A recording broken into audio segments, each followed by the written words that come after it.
having the awareness of understanding what are you saying to yourself and understanding that you can start to reframe whatever those thoughts are. Like, oh, I'm just not good enough to do this. You could say, I'm not good enough yet. Even slight changes like that will help change the mindset to help people become more comfortable, feel more successful.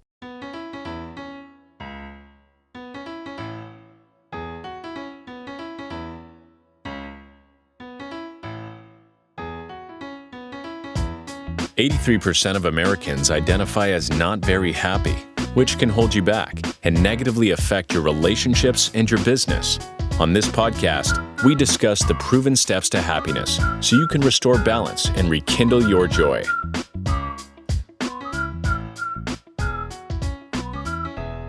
Welcome to another episode of How to Be Happier for Entrepreneurs. As always, I'm super excited about this show and super excited about my guest, Cindy. How are you, Cindy? Oh, I'm doing great. I'm so excited to be here, Brad. Thank you. And you're from across the pond, the big pond, right? They call it the Atlantic Ocean? Well, yeah, I mean, actually, I'm an American, but I've been living in London for 25 years now. Beautiful. All right. Well, we've got so much content to cover today. We're going to give you guys some amazing stuff. Cindy has so much knowledge. I have been bugging her for almost a year to get on the show, and I never let her get her way. So I just kept going, and here she is today, and I'm so excited. So Cindy, we always start with a boomer here. On your website, it mentions that 85% of unhappy professionals never leave their jobs. So for those that want to transition to a more fulfilling work, what advice do you have for them in discovering their best selves and making that shift successfully? Well, that's a really good question. And thanks for checking out my website as well. I've done a lot of work in this area, and sorry, it's going to be a shameless plug, but I don't mean it to do this, that I wrote about this a lot in my first book. It's called More to Give, Stepping into Your New Life at Any Age, where whatever people were doing, I saw so many people and worked with so many people that were unhappy but stayed with their job because things got in the way. And I wanted to give them some tips and techniques to help them get over that. So there's actually a couple questions there. One is, why are you staying? And do you want to leave because you're running away from something, or are you moving towards something? So it's really important for anyone who's looking at making a change to focus on why you want to make the change. Now, it could be things are miserable, you don't like it anymore, you've outgrown it. That's absolutely fine. But always make sure that you're moving toward something. Because if you're running away from something, you're not necessarily going to end up where you want to go. So that's number one. Number two, one of the things that I like to do with my clients to help people get in touch with what really excites them, with what they want to do. Because sometimes there's that question, I want to move. Maybe I've got all this experience. How could I transition into something different or similar, but make sure I don't replicate what I want to move away from because I'm moving towards something else? And that is to go back to when you were a child and think about the very first memory you had of what you wanted to do. What excited you about that? What was it that you liked? Would you be traveling? Were you working in a lab? Were you working with people? Were you working on your own? Write all of those things down. Everything that you can remember. So if you don't mind, I'll just use an example. I wanted to be an archaeologist. And the reason that I liked that was because I wanted to learn about different cultures. I grew up in a very Midwestern, conservative area. I wanted to see the world. I just wanted to see different things. And I would travel and learn and all those sorts of things. So find what that early memory is, write everything down you can think about. And then what I like people to do is now go through the different jobs that you've had. What about the jobs that you've had can you trace back to that very first memory and those feelings, the vision that you had? Because when you have that first memory, that's an unadulterated, really authentic feeling that's giving you the idea of what your purpose could be, because this is what you really want. You haven't had experience, you haven't been disillusioned in the world. So you look for that trend and then take a look at, is what you're thinking of doing going to capture that? And if not, or if what you're doing hasn't captured a lot of that, it gives you a direction to go, that you're going to feel more fulfilled because that early memory just is everything. Does that make sense? 100%. How important do you think your life's purpose is to finding happiness and living in happiness? I think it has everything to do with that, because the happier you are, the more in tune you are with who you are. And what is happiness? Different people can have different definitions of that. But do you feel comfortable? Is it true with your values? Does it fit in with your lifestyle? When you're truly happy, you just know that. And you should be doing something that makes you happy. Not that it's going to happen every single day, because no one has days like that, right? We all go through stuff, which is great because that's how we learn. But happiness, I think, is key. Why not be happy? And actually you have a choice. I don't know if I answered the question. I think I got off on you did. And for the listeners, we met a year ago in Los Angeles at an RTT training, and RTT stands for Rapid Transformational Therapy. And what I have a theory that, and what work that we do is we basically go back and we reverse childhood programming. Cindy and myself, we do that. What I have found is that when you have that childhood programming weighing you down, it's really, really hard to find your purpose. So for 47 years, I thought my purpose was to make a bunch of money. In hindsight, it was just to make myself feel better about myself. When I did the work almost 3 years ago, it was within weeks that I found my purpose. And for the last 2.5 years, I've been helping people find their purpose and reprogram their childhood. And I've never been happier, not even close. I totally agree with you on that is what leads to happiness. And I think that we all can fall victim to that. And maybe that's a strong word to use. There are certain things that society or culture, your family dictate. Well, to be successful, to be happy, you should be doing X, Y, Z. And then we tend to follow that. It could be things that, like what we studied in undergraduate school or graduate school, but is it truly our life purpose? And sometimes I think we feel that that's the case, but I've certainly worked with a lot of people that trained in law or medicine. They were very happy for a while, but then something was nagging at them. This isn't really what I want to do. And then they do the work to figure out what it is that truly makes them happy. Sometimes they've got it somewhat figured out. They just need a little nudge to get where they need to go. Yes, so much information and happiness can be unlocked by going back to your childhood, either reversing childhood programming or doing what you just said. So last week or 2 weeks ago, on part of our client calls, our weekly client calls, we regress them, which means we put them in a deep, relaxed state. We ask them to go back between ages of like 6 and 14 to something that they absolutely love doing. Because as you said, if you love doing it at 6, 7, or 8, that may be the thing that you really want to do. But your whole life, because of this childhood programming and trying to prove yourself like I did, you're in a job that's meaningless to you. So if you want to do the work, reach out to one of us or just go do it on your own. But know that all of your problems and all of your future happiness can be found out by just going back to when that brain was programmed when you were a child. Yeah. So, Cindy, on that note, drawing from your experience as a coach, and I know you are one of the best out there on several levels in terms of coaching, for whether it's mental or helping businesses get more profitability or executives finding their path. How can individuals, including entrepreneurs, leverage this concept around self-love and self-compassion to overcome challenges and achieve personal fulfillment? Well, I think one of the things to recognize, such a great question, thank you. And one of the things to recognize is no one gets through life without having challenges, okay? And you can choose to be overwhelmed by that and unhappy by that. And okay, sometimes people do that. Or you can choose to say, what can I learn from this? There's something in this that I can use to make myself happy. And I'd say that, you mentioned it earlier, a lot of things go back to childhood and what our brain has absorbed through what we've heard from people or what we've experienced. And then our brain starts telling us certain stories and they become habituated in us. And so I think particularly with entrepreneurs, this can get in their way. And I work with a lot of entrepreneurs where they're really trying to do something different. They're already perhaps bucking the trends. So they're going against what they may have been brought up learning. So they can fall into that, oh, I'm not good enough. I'm never going to get there. Nobody else is doing this. Maybe my vision is wrong. And the thing of overcoming that, and I think that this is actually key in, I would say a fundamental of all the work that I do is an awareness. You have to be aware of a lot of different things. So one of them is, what are you saying to yourself?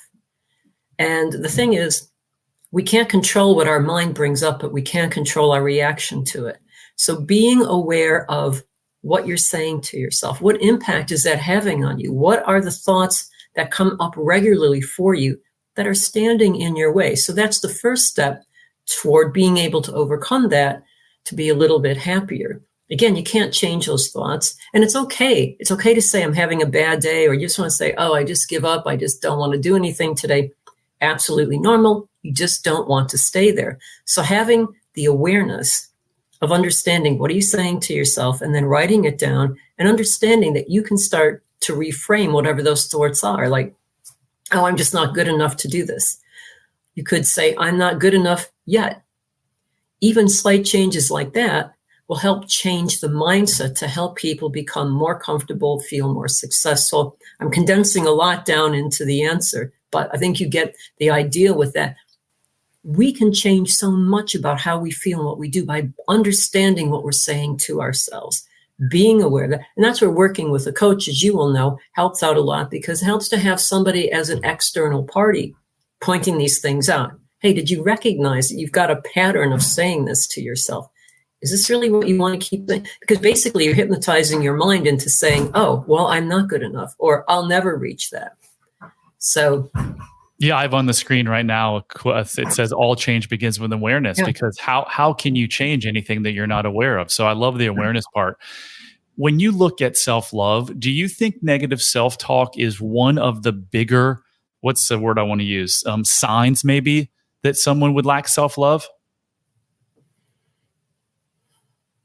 I think so.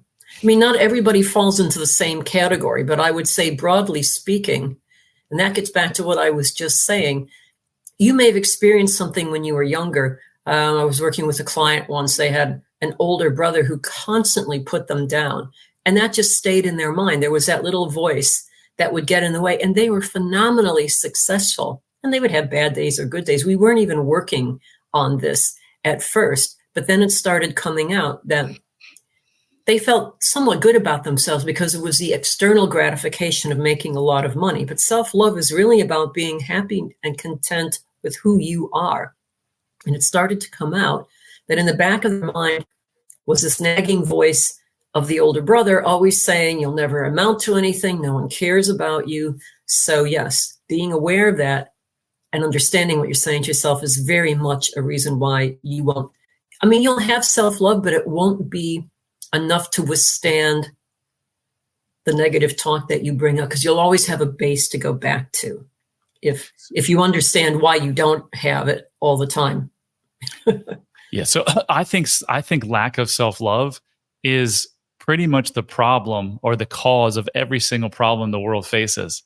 Whether it's the wars that are going on now, terrorism, child sex trafficking, addiction, divorce, obesity, it all comes down to that. And I agree with you. I think negative self-talk is it's a great indicator of if you lack self-love. So if you're in terrible marriage right now, or you're in no marriage at all because you can't find anyone because they always seem to go wrong on you, you might lack self-love. So one of the questions, I created this quiz about a year ago, Cindy, called it's just a self-love quiz, and it tells you your level of self-love and self-esteem. And one of the 12 questions, it only takes like 3 minutes, is around, do you talk negatively to yourself a lot? So if you're sitting there and you're wondering, do you lack or do you have extreme self-love, just go to bradchandler.com/quiz, take this quiz, and it will give you each day an email for all the ones that you didn't score high on. It will tell you exactly what you need to do to improve that. And if you do the work, Cindy and I can promise you that your life, your business, your health, your relationships, everything will change when you can go from lack of self-love to self-love or extreme self-love. I love that you've got that available for people. And it's so true. Not just to be aware of it, but people have to be willing to do the work and to stay committed, because this isn't the kind of thing, as you'll well know, that changes overnight. And you'll have those moments where you'll revert back to what you're thinking, but to understand that's okay. Just like when you were in school and learning something new, you had to keep studying it until it was in your head, like times tables. Nobody ever studies them and well, maybe some people do, but yeah, you have to spend the time. What does that say? Love yourself? Yeah, that's what my shirt says. That's cute. Love yourself. I made a bunch of these up. Yeah, self-love is everything. And honestly, 3 years ago, if we'd have been on this call, I would have been like, self-love, like, what are you talking about? I love myself. And this is all just woo-woo stuff. And after spending thousands of hours working with some of the best people in the world and hanging out with you and hearing all of your experience, it is no joke. Like, if you have issues in your life, there's a really, really good chance that you lack self-love. And here's the beautiful part, is that Cindy has been doing this way longer than I have. And I have been doing this now for 2.5 years. There's a real kind of simple, not easy, but simple way that in a matter of weeks, months, you can completely change the person you are by going back to that childhood programming. And as she said, reversing the stories that you told yourself. So if you're suffering, I promise you don't have to suffer a day longer. So if we can help you, reach out to us. So Cindy, man, I wish this was going to last 5 hours, but let me jump into my next question. Sure. So with your extensive background in the global industry and energy industry, that's a tongue twister, and your dedication to helping professionals find this fulfillment that we've been talking about, could you share a pivotal moment or key lesson from your career that had a profound impact on your approach to achieving both success and happiness in life? Yeah. So to the last one, to help me achieve success, I was always underestimated when I was growing up. People just didn't think I'd ever be able to do, oh, well, you can't do that. You can't do this. And my personality was, well, I'll just show you. I'm going to be so successful. Not that anyone knows. It's not like I went back to throw like a pie in the face or anything, but it motivated me. I took that to say, right, you know nothing about me. So that was the one part. And then the other one, I think a pivotal moment, it probably started from when I was a child. I was always very aware of how people were being treated. And just for a brief moment, I was born with lots of leg issues. I mean, you can't tell now, but I had braces on my legs. I had the ugliest orthopedic shoes. People made fun of me all the time. My first company idea was to have a company to make really nice looking orthopedic shoes, which I never did. But as a result of that, I think from grade school on, I always noticed, how are people being treated? Because I thought, it's not the external. Who are people on the inside? I always wanted to get to know who they were, because I felt so prejudiced against just because of these leg things. And so when I started working, I was very aware of how people were being treated by the managers that were there. And I wasn't consciously trying to amass this information. It was just something that had been programmed into me because I was always aware of how I was treated. And wow. One of the things that I noticed, I was fortunate enough in the careers I've had to just travel the world all the time. And so it kind of goes back to being archaeologist. I still got that love of travel. It just happened to happen in my career. And one of the things that I noticed, that regardless of age, gender, race, cultural background, educational level, or the amount of achievements someone had had in their life, they still had bad days, or they would talk about people that had managed them and they were unhappy about things. And I'm even going all the way up to the senior people in a company. And I thought, what I want to do, because I'd also in my job had various stress things. I started my first company at 29. I would ask to start with 2 traders, and we started a global nuclear fuel consulting company. And there's another book I want to write called Managers I Have Known, which is basically all about the worst way to manage people. And this guy that was the CEO was the worst in terms of treating people. And I thought, I want to be able to help people that feel the way that I do, which belittled, stressed, et cetera, et cetera. And so I knew that I wanted to do the work that I'm doing now. I just wasn't sure how to get there until 7 years ago when I left. It wasn't my company. I was working for someone else in a global role. And again, I think life kept trying to say, you're working with these managers who are horrible. When are you going to learn? Leave and start helping other people do this. And I thought, right. And that's when I started retraining, because I thought, I'm sick and tired of being, in situations where not just me, but a lot of other people, I had a term I coined called being verbally eviscerated, because just being screamed at the CEO of this company. And I thought, we're adults. We're not children. No one should be treated like this. And I knew from just people I knew in the trading and the brokerage industry, whether it was energy or finance, a lot of people doing substance abuse to buffer these very same feelings. I thought, I understand this. I want to help people do this. And that's where I am today. And it's just the most rewarding work to let people know, like you were saying, they just do some work and they can completely change. You don't have to be stuck where you are. So I hope that answers it. Yeah, absolutely. So I want to ask you exactly what you do today and how people can reach you. But I want to ask you a question before that.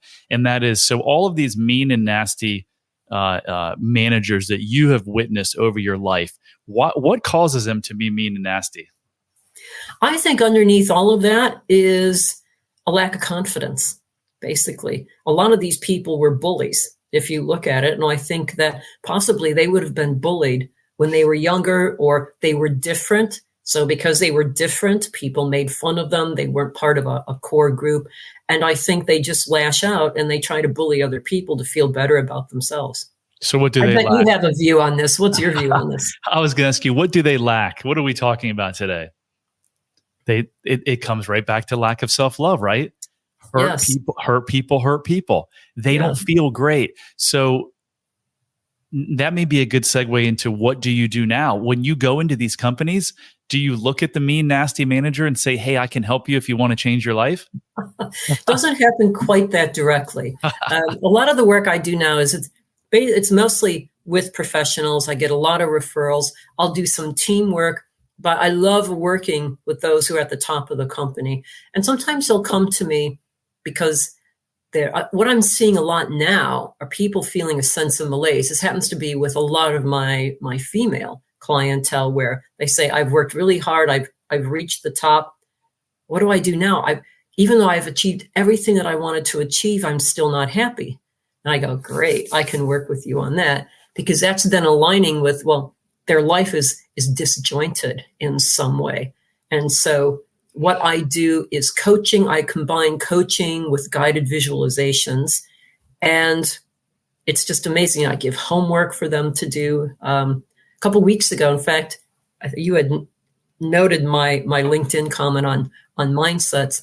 I do a lot of work with corporate teams on this, and I had delivered an hour-and-a-half talk on mindset for a global leadership meeting for a big global company. And this hour-and-a-half talk, I was told afterwards, was like a highlight, is what they thought for these 3 days. And so people now want to talk to me about doing coaching because they felt inspired. And this is what I want to do. It's helping people get, whoever I'm working with, whether it be the CEO, the entrepreneur, teams of people, I want to get in and discover what the blocks are that are holding them back from having the life they want, and ease them past those, but at the same time, inspiring people to know that you don't have to stay stuck where you are. You can move on. So yeah, it's working with professionals, mostly women, sometimes some men sneak in there as well. And I absolutely love what I do. I've got 2 online courses that are coming out. One is called Women Winning at Work, and another one's called From Burnout to Balance. And these are all going to be online. And I just want to help people learn the tools so that if I'm not working with them directly, they at least have access to something so they can start making the change in their life to feel happier, to feel that self-love. So what are the blocks that you commonly see? Is there a common block that you see amongst these executives? A lot of it is confidence. It's not feeling good enough. I worked with someone once who's phenomenally well-known and successful in the finance world, who came to me for imposter syndrome. This person had been in the news, had done the most incredible things, and yet, and it was like, I feel like I'm talking to a young boy here because of the thing. He was very open, and I appreciated the honesty. I've done all these things, but what if it was all a fluke?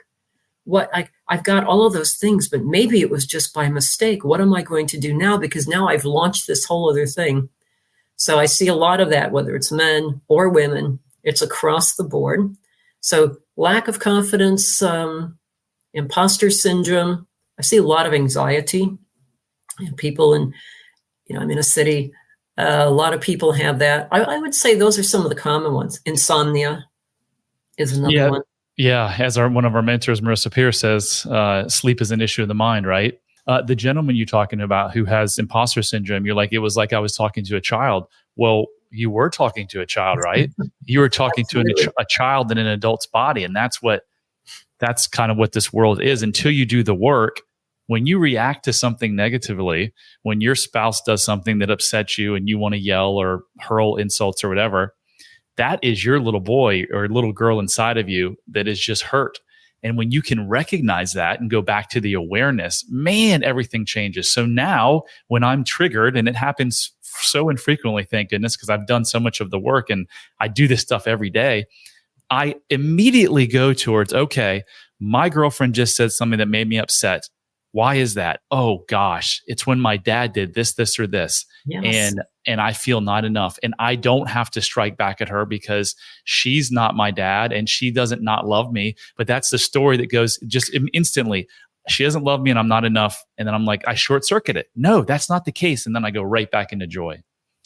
So we created this thing called the joy generator, which is a way to process those emotions. And I haven't updated the, actually I have. So if you go to bradchandler.com/joy, it literally for free will tell you, like walks you through how, when you have a negative emotion, how you process it so that you get right back to joy, because there's no reason not to be in joy most of your life if you just realize that the negative emotions are coming from the past. What you said is so important, and I think when you've done a lot of the work as well, that you'll then laugh at yourself, right? And you say, oh, that's what that's all about. Like, oh, there's that old issue again. Okay. Yes. So I think you've helped a lot of people with things as such as anxiety, depression, OCD. Have you not over your career? Yes. Okay. Can you give us a kind of a success story that maybe stands above the rest, where you've had someone come in that was just in a really bad place and experienced this rapid relief that I spoke about a couple minutes ago? Yeah, I do actually. But I remember there was a woman that came to me. He was hugely depressed. Again, a very successful person, unhappy with the work, feeling very stressed. It was creating problems in her married life.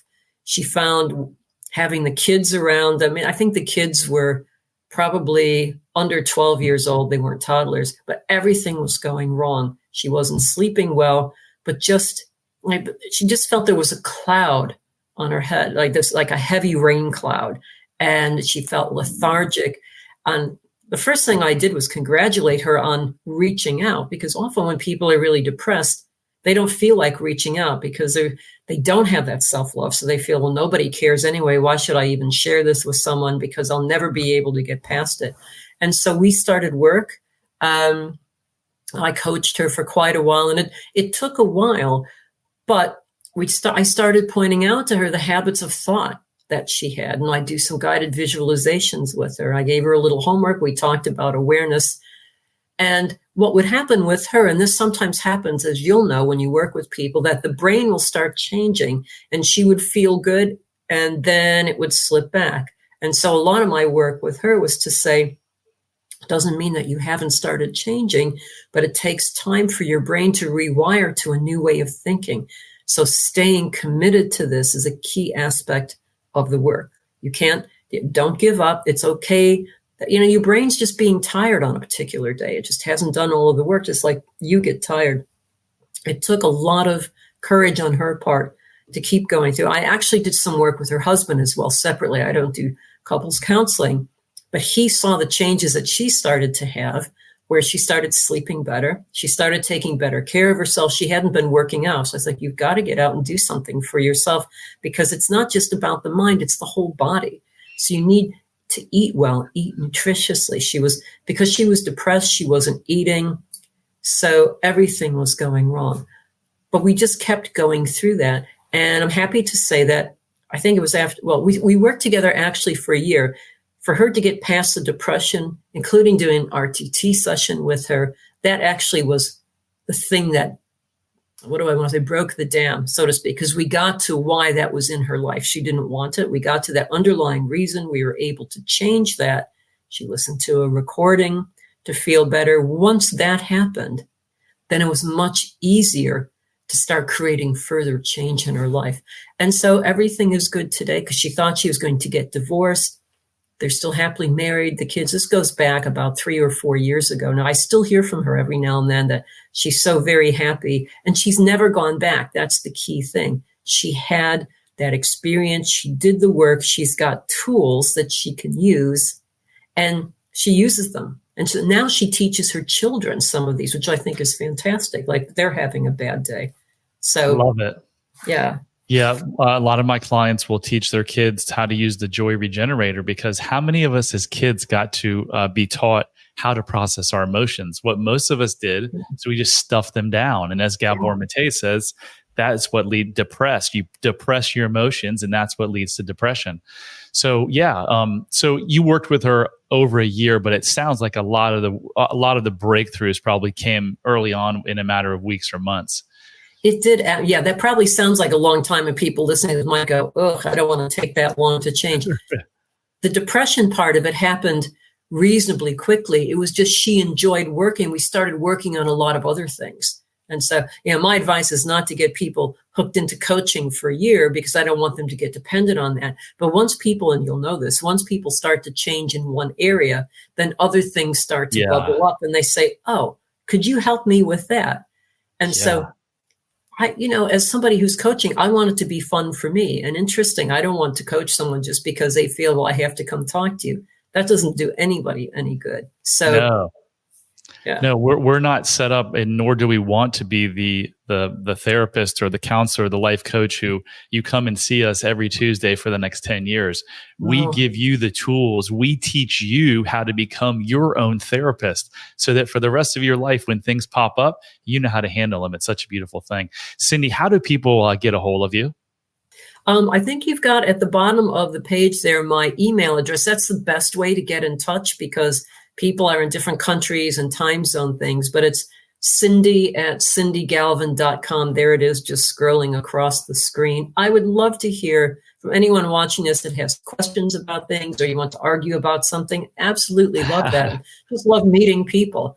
So do get in touch. So that's CINDY at Cindy Galvin, GALVIN.com. And they can also look me up. They can do a Google search. I've got 2 websites. One is about RTT and the other is a business website. Schedule an appointment with me. We'll have a chat. Well, I'm so excited for all the stuff you're working on. I can't wait to see how it unfolds. It's going to be fabulous, I know. And thank you so much for being on our show. I appreciate it. And thank you, Brad, again, for working for over a year with all the different complications. It's been an absolute pleasure. And I'm thrilled to learn all of the work that you're doing as well. I think it's great. Thank you. So that concludes another episode of How to Be Happier for Entrepreneurs. If you liked us, please share this. Please get the word out. If you're suffering, you don't have to. There's a fix, and it can happen in a matter of weeks. So on that note, just remember, love heals all, and we'll see you next time. Bye. Hit subscribe if you don't want to miss out on more life-changing content. And if you're struggling, you don't have to. Go to bradchandler.com/contact. There, you can join the Facebook community of like-minded entrepreneurs, and you'll see a button to schedule your freedom and happiness call. See you on the next episode.